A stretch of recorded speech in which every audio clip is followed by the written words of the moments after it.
पहले वाले वीडियो में मैंने आपको अनुच्छेद 32 के अंतर्गत जो संवैधानिक उपचारों का अधिकार है वो बताया था। ठीक है, मतलब लगभग सारे ही मैंने आपको बता दिए थे, जितने भी हमारे अधिकार हैं 6 के 6। अब जो अनुच्छेद 32 में हमारा अधिकार था संवैधानिक उपचारों का अधिकार, उसमें मैंने आपको बताया थी 5 रिट होती हैं, यानी याचिकाएँ। ठीक है, तो इसमें जो 5 याचिकाएँ हैं वो हम इस वीडियो में जानेंगे। सबसे पहले याचिका है बंदी प्रत्यक्षीकरण। इसका अर्थ है कि बंदी बनाए गए व्यक्ति को प्रत्यक्ष रूप से सर्वोच्च न्यायालय के सामने प्रस्तुत किया जाए। और आगे की लाइन देखिए यहाँ पे कट हो चुकी है, तो हम इसको अगली स्लाइड में पढ़ेंगे। उसमें लिखा गया था कि यदि किसी व्यक्ति को असंवैधानिक तरीके से बंदी बनाया गया हो तो सर्वोच्च न्यायालय वह रिट जारी कर सकता है। कौन से रिट? बंदी प्रत्यक्षीकरण की, कि उक्त जो जिस भी इंसान को आपने बंदी बनाया उसको तुरंत सुप्रीम कोर्ट के सामने प्रस्तुत किया जाए। ठीक है, और ये देखिए गिरफ्तारी का तरीका सुप्रीम कोर्ट के जज को गैर कानूनी लगता है या असंतोषजनक लगता है तो न्यायालय उस गिरफ्तार किए गए व्यक्ति को छोड़ने का आदेश दे सकती है कि आपने इसको गलत तरीके से पकड़ा। कई बार होता है ना, पुलिस जो है गलत तरीके से इंसान को पकड़ लेती है, भले ही उसने क्राइम किया हो। तो इसके लिए हमारे संविधान में यह उपाय किया गया है कि बंदी प्रत्यक्षीकरण की याचिका दायर की जा सकती है। दूसरी रीट है यहाँ पे परमादेश की, यानी यह आदेश तब जारी किया जाता है जब न्यायालय को लगता है कि कोई सार्वजनिक पदाधिकारी अपने कानूनी और संवैधानिक दायित्वों का पालन नहीं कर रहा है व इससे किसी व्यक्ति का मौलिक अधिकार प्रभावित हो रहा है।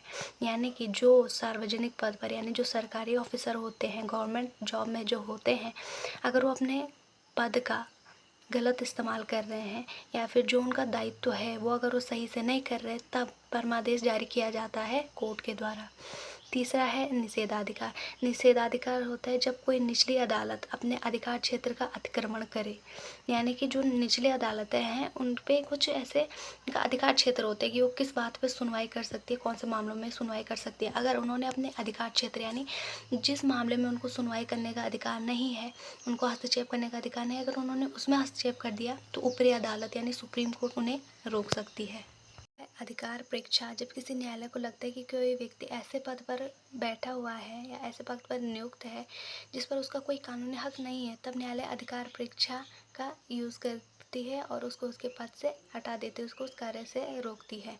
और जो आखिरी रिट है वो उत्प्रेषण रिट, यानी जब कोई निचली अदालत या सरकारी अधिकारी बिना अधिकार के कोई कार्य करता है तो न्यायालय उसके समक्ष विचाराधीन मामले को उससे लेकर उत्प्रेषण द्वारा उसे ऊपर की अदालत या अधिकारी को हस्तांतरित कर देती है। यानी जब कोई निचली अदालत, मान लो सुप्रीम कोर्ट है, वो सबसे ऊपर की अदालत है, लेकिन उसके नीचे जो अदालतें हैं, हाई कोर्ट, डिस्ट्रिक्ट कोर्ट या फिर कोई सरकारी अधिकारी भी इसमें शामिल है। ठीक है, अगर कोई डिस्ट्रिक्ट कोर्ट, हाई कोर्ट या कोई सरकारी अधिकारी बिना अधिकार के कोई कार्य करता है, उनका कोई अधिकार नहीं है उस कार्य को करने का, फिर भी वो कार्य कर रहे हैं, तो जो न्यायालय है, सुप्रीम कोर्ट है, वो उन व्यक्तियों से उस मामले को लेकर ऊपर की तरफ हस्तांतरित कर देती है, यानी कि जो उच्च कोर्ट है उसमें भेज देती है।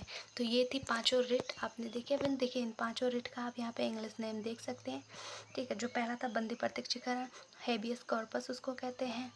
दूसरा जो था परमादेश, उसको मैंडेमस कहा जाता है। ये प्रोहिबिशन, क्यो वारंटो एंड सर्टियरियर।